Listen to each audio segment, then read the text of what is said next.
This sinkhole behind me has nearly doubled in size, and neighbors now saying it's impacting their daily lives.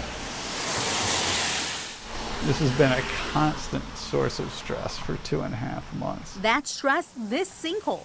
Then we had those 2 huge rainstorms in August, and that really opened it up much more. And blocking storm culverts, forcing the water into nearby homes, like Nat Dickinson's, who lives next door to the sinkhole. And the water just came rushing down the driveway. Our backyard was flooded and the basement was flooded as well. Dickinson now fearful what could happen next as the sinkhole has reached his property line. Now, homeowner insurance covers neither the sinkhole for these folks or if it damages our property or even if our house is condemned, nor does it cover surface water runoff. Dickinson saying he contacted the city back in July, but has received little help. Been really disappointing. It's been very disappointing that no one will call me back until yesterday. I mean, we are 77 days in. Yesterday was the first time I had a conversation on the phone with somebody. I've got no recourse. I don't even know these people at all. News 13 is working to get in touch with that property owner, but so far we have not been able to reach them. Now Dickinson calling in on the city for help. Whatever happens, if you have disengaged owners that aren't actively managing property, at some point the city needs to step in. Now the sinkhole at his property line. It's at the fence line right now. So it's at the property line, and once it affects my property, you know. Drawing a line in the sand. Your only recourse, sue them. Sue their liability insurance. Now the city told us today that this homeowner is working with a private company to get the sinkhole filled. But when will that happen? We still don't know. So I donate every time that I can. Well, that's something the American Red Cross is hoping to hear from everyone.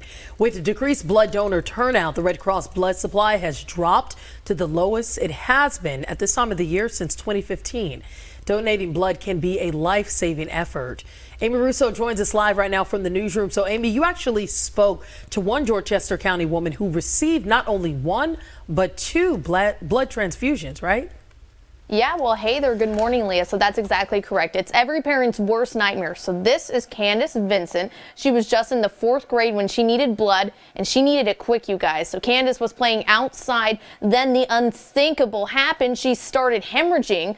Candace says she ran inside the house, called for her mother, and was rushed to the hospital, then into surgery. That's when Candace received her first blood transfusion. Just a few hours after that, the same thing happened all over again. After a second surgery and another blood transfusion, Candace stands here today, a mother who donates blood every chance she gets. Since I was old enough to do it. So since I turned 16, we're all in this together. So if that's the one thing that you can do to help out, then that should be it. Candace says she is too young to remember most of what happened on that fateful day, but attributes her life being saved to those who selflessly donated blood. She adds seeing a national blood shortage takes her all the way back to when she was a 4th grader needing that life-saving blood transfusion. Marlboro County Deputy Probate Judge Tammy Bullock works in this building behind me because of her charge and a pending SLED investigation against her. Some people question why she has not been placed on leave.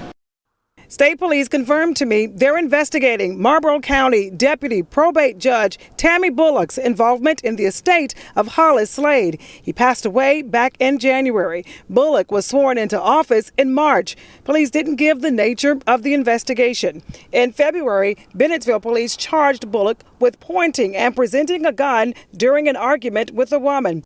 Chief Kevin Miller says he called in SLED today to review that case to protect the integrity of his department and maintain the public's trust. Miller says they initially accepted, but later declined, telling him to ask the solicitor's office to review the case. Meanwhile, Bullock continues to work in her position while under investigation. I checked with the governor's office. They referred me to the state Supreme Court's judicial branch, which told me, quote, generally, any investigations into lawyer or judge conduct remain confidential. While those investigations are ongoing, as such, I will be unable to respond to your inquiry. I asked her superior, Marlboro County Probate Judge Mark Heath, why she's still working. He said, quote, why not? These are allegations. Until the facts are uncovered, there is really nothing I can say. You can refer to her attorney. I talked with Bullock's attorney. He says he doesn't think that SLED will find any wrongdoing on her part.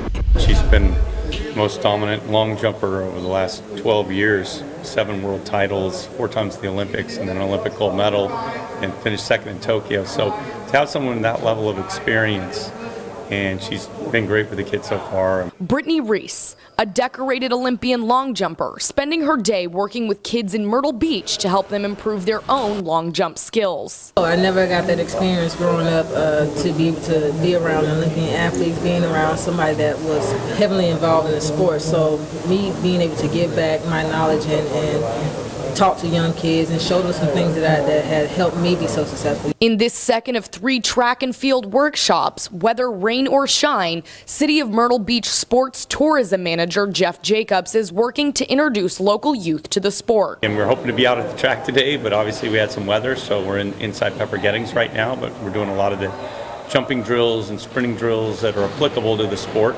Regardless of their experience level, athletes 7 to 18 are invited to participate. It's open to anyone who's interested in the sport. They can have no experience, or they can be an experienced high school level athlete. Saturday's event focusing on This one is jumps, so the long jump, high jump, pole vault, and triple jump. And Brittany Reese knew what she wanted to jump into with these young athletes. Just giving them knowledge, showing them different drills that they can take back in when they get ready to start their own season, that they have some of those things in mind, in the back of their mind that, oh, Brittany Reese taught me, this type of a drill to do, help them warm up properly, help them get the knowledge of the long jump. Reese says that knowledge is having proper posture, learning the rhythm of the jump, and understanding other language barriers of the long jump. Sometimes it's just something minor that can change a kid's life, that can make them jump from 10 to 11 or 11 to 12. To help teach those minor changes, Reese was accompanied by a longtime college track coach.